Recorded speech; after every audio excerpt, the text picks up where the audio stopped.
नमस्कार, Republic Bharat digital देख रहे हैं आप। आपके साथ मैं हूं मीनाक्षी रजत। तो बात होगी बिहार में हुए गोपाल खेमका मर्डर की। गोपाल खेमका की आखिरकार हत्या किसने की, ये हर कोई जानना चाहता है। लेकिन इस पूरे हत्याकांड में जो खुलासे हो रहे हैं वो चौंकाने वाले हैं और इस मामले में खुलासा हो चुका है। एक व्यक्ति का एनकाउंटर हुआ है और वो उसमें मारा गया है।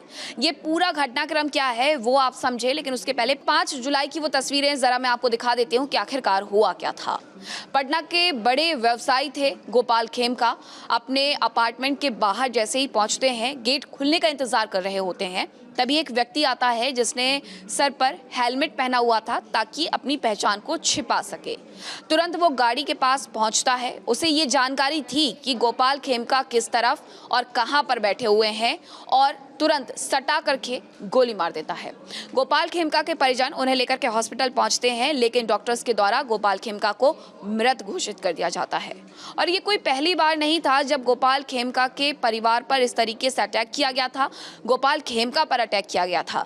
दरअसल 2019 में उनके बेटे गुंजन खेमका पर भी इसी तरीके से वैशाली जिले में अटैक किया गया था, बिहार के ही, और उनकी हत्या कर दी गई थी। लेकिन गोपाल खेमका की जैसे ही हत्या होती है, कहीं ना कहीं सियासत भी गर्मा जाती है, क्योंकि आने वाले वक्त में बिहार में विधानसभा के चुनाव होने वाले हैं। ऐसे में सियासत जमकर होती है और पूछा जाता है विपक्ष की तरफ से कि आखिरकार बिहार में लॉ एंड ऑर्डर की सिचुएशन क्या है।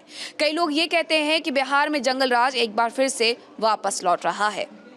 गोपाल खेमका की हत्या बस एक ऐसा मामला नहीं है जो बिहार में हाल फिलहाल में सामने आया है। कई लोगों की हत्याएं की गई हैं, दिन दहाड़े लोगों की वहां पर हत्या होने की वजह से सियासत उबाल मार रही है। लेकिन गोपाल खेमका की हत्या कहीं ना कहीं इस लिहाज से भी ज़्यादा चर्चा का विषय बन जाती है कि गोपाल खेमका के बेटे के मर्डर के बाद उन्हें सिक्योरिटी उपलब्ध करवाई गई थी। पिछले साल ही गोपाल खेमका की सिक्योरिटी को हटा लिया जाता है। इस पूरे मामले में पुलिस पर भी प्रेशर था कि वो जल्द से जल्द इस पूरे हत्याकांड के आरोपियों को गिरफ्तार करे।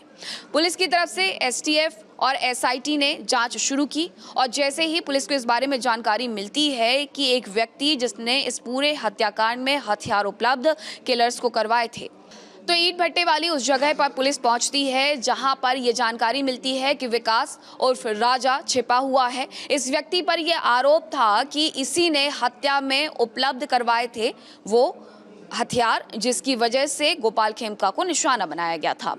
पुलिस बस पहुंची हुई थी दबिश देने के लिए, लेकिन विकास जैसे ही पुलिस को आते हुए देखता है, तुरंत से फायरिंग करना शुरू कर देता है। अब पुलिस ने भी मोर्चा संभाला, जवाबी कार्रवाई की और जवाबी कार्रवाई में मुठभेड़ के दौरान विकास उर्फ राजा की मौत हो जाती है। आपको बताऊं कि इस पूरे हत्याकांड में जिस तरीके से वो आरोपी था उसको गिरफ्तार करना था और इसीलिए पुलिस पहुंची हुई थी, लेकिन पुलिस को देख करके उसने पुलिस पर ही फायरिंग शुरू कर दी। दूसरी तरफ पुलिस ने शहर से, यानी कि पटना शहर से 2 और लोगों को पकड़ा है।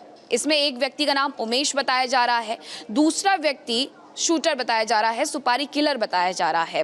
अब ऐसे में इन दोनों से भी कहीं ना कहीं इस पूरे मामले को लेकर के पूछताछ होगी। पुलिस ने पूछताछ के आधार पर अब कुछ और सबूत हैं जिन्हें जुटा लिया है। अब ऐसे में माना यह जा रहा है कि आने वाले वक्त में बहुत जल्द ये खुलासा हो जाएगा कि गोपाल खेमका की हत्या आखिरकार किसने करवाई थी। पुलिस का हालांकि एक नजरिया ये भी है कि ये सब कुछ प्रॉपर्टी विवाद को लेकर के भी हो सकता है और पुरानी रंजिश को लेकर के भी हो सकता है, बिजनेस को लेकर के भी हो सकता है, लेकिन अभी खुलासे होने बाकी हैं। पुलिस की तरफ से अभी कुछ और जानकारियां इकट्ठी की जा रही हैं ताकि पुलिस इस पूरे हत्याकांड का खुलासा कर सके और जो आरोपी व्यक्ति है उन्हें पकड़कर जेल की सलाखों के पीछे पहुंचा सके। तो इस पूरे हत्याकांड में एक व्यक्ति का एनकाउंटर हुआ है, 2 की गिरफ्तारी हो गई है और अभी कुछ और मुख्य किरदार हैं जिन्हें धर दबोचना बाकी है। रिपब्लिक भारत डिजिटल पर ऐसी तमाम जानकारी के लिए जुड़े रहिए। नमस्कार।